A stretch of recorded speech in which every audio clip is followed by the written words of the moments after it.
We're going to go over some basic definitions in geometry. This sets the foundation for everything we do in the course, so we have to understand some basic items.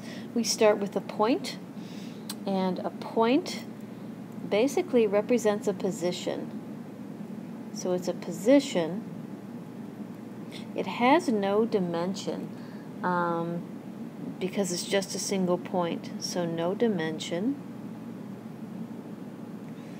And we name a point with any letter. A single letter is used to name a point. Name a point with any letter. So we could have point A, for example. Now a line, the definition of a line is a set of points. So it's a set of points, and a set means a group. So a set of points extending in opposite directions to infinity. So lines are infinite, extending in opposite directions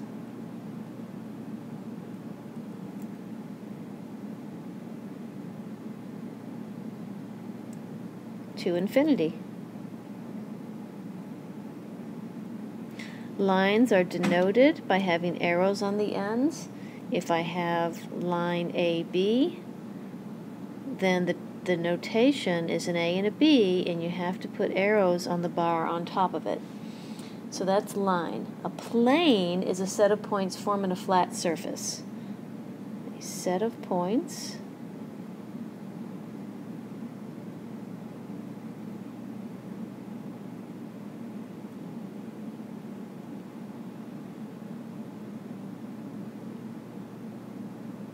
So it takes 2 points to define a line. It takes exactly 3 points to define a plane. And they need to be non-collinear, which we'll talk about the word collinear down there. So non-collinear, we'll write it now, and then we'll talk about it in a minute. Non-collinear points define a plane. So think of a plane as a flat piece of paper, a desktop, the whiteboard, whatever. A half plane is the set of points on one side of a line. So every line divides a plane into 2 half planes.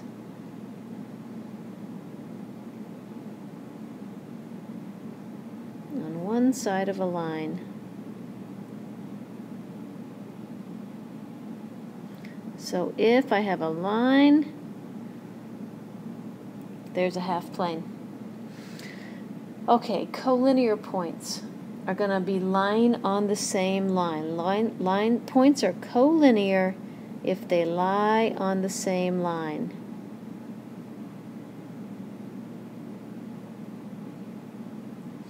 So they all have to line up. If I have A and B and C, and they're all on the same line, I can say A, B, and C are collinear. I can also say B is between A and C.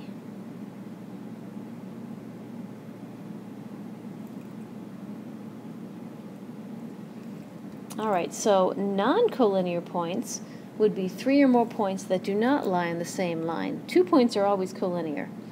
So 3 or more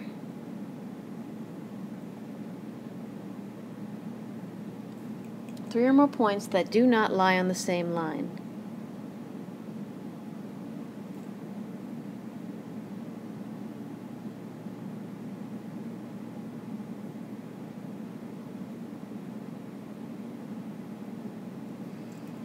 All right, and then we have the distance between 2 points.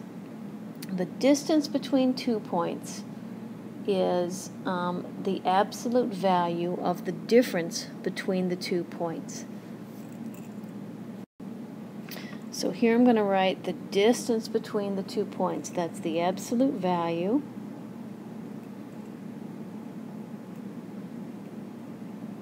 Get it? The absolute value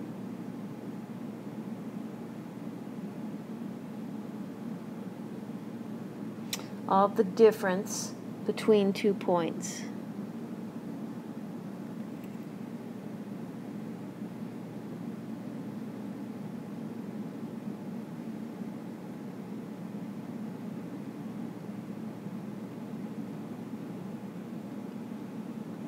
You take their difference and you make it positive. Let's say A is at -1. A is at -1, and B is at 5, and they're on a number line. Then the distance AB would be the absolute value of 5 minus a -1. So they have a distance of 6 between them. That is distance. All right, a line segment has a very specific definition, and it's the set of points consisting of 2 endpoints and all the collinear points in between. So the set of points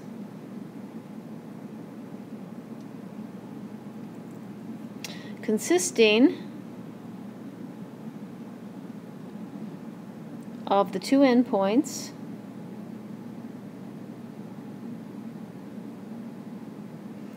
and all collinear points in between.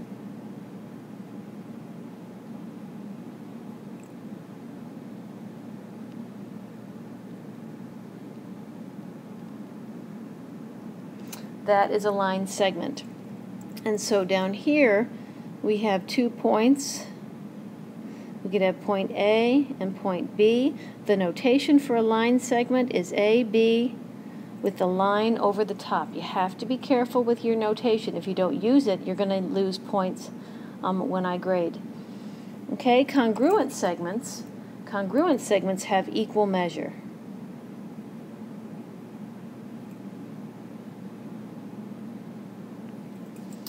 And the symbol for congruence, we're going to be using an awful lot this year, is an equal sign with the, I think that's called the tilde on top. So that's congruent.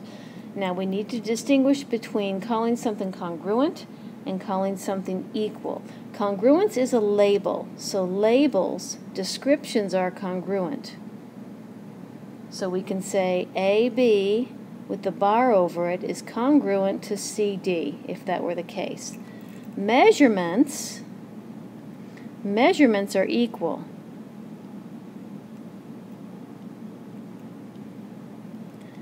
To denote the measure of segment AB, it's just AB without a line on top.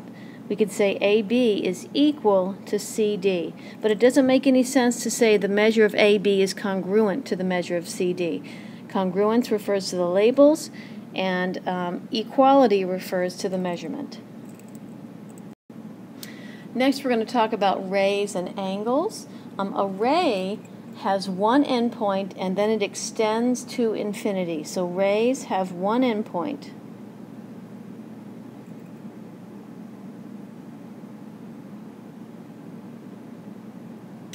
And then they extend to infinity.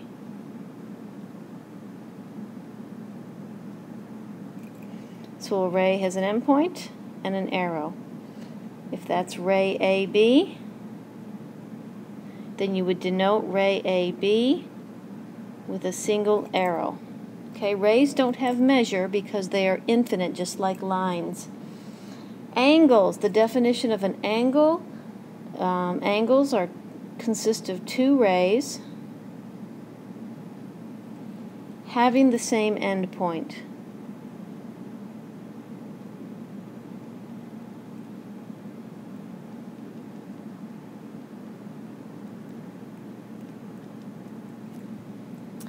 So that's what an angle is. To denote angles, I'll do it down here. We can have, there's lots of ways to denote an angle. I could call that angle A, or I could toss on a couple other letters, so that could be angle A, it could be angle BAC, it could be angle CAB. I could number the angle and I could call it angle 1. If I want to talk about the measurement, I would put a little m in front of that, so the measure of angle A, the measure of angle BAC, etc. Again, angles are congruent and the measurements can be equal, but don't mix those two up. Okay, opposite rays. Opposite rays are collinear.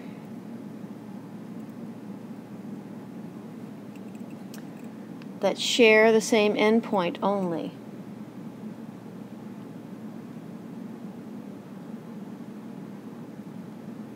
Share only their endpoint.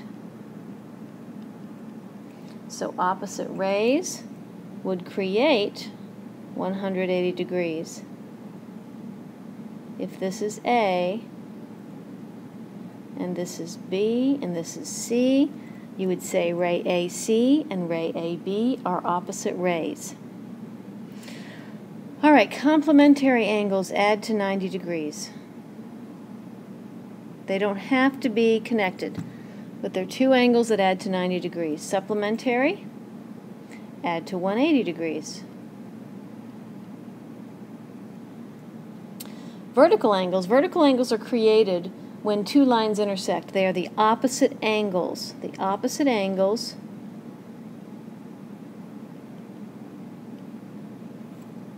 in intersecting lines.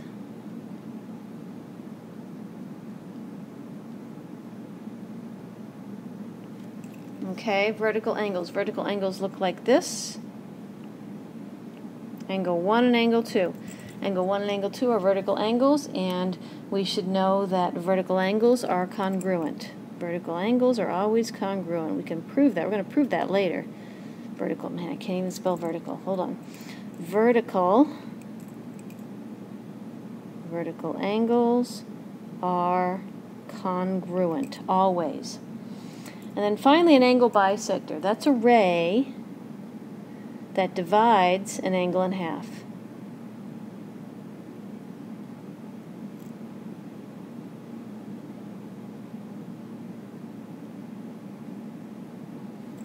That is an angle bisector. To denote some of these things, I'm going to show you a little bit of notation before we end here, just so you can start understanding how we denote things in geometry. Alright, just to show you some notation, if I have two angles, let's say I have angle A and I have angle B, and I know that angle A is congruent to angle B, I can show that by putting in the same arc mark there. Angle A is congruent to angle B. If I have line segments that are congruent, or let's say in a triangle we have A, B, C, and we have D, E, F, and let's say that AC is congruent to DF. To denote that, you could put a single tick mark. If I also want to say that AB is congruent to DE, you would use two tick marks. Please note, I have a line segment over AC to denote segment AC and to denote segment DF. That goes with the congruent sign. When you are labeling line segments, you have to have the bar over it. When you are labeling angles, you have to have the angle symbol. You're going to lose credit if you don't have those things. And so this is a basic review of some definitions, and it's important that you understand the definitions and can explain things to me precisely. That's the key to the whole Common Core geometry, is using precise language and being able to explain what you are doing.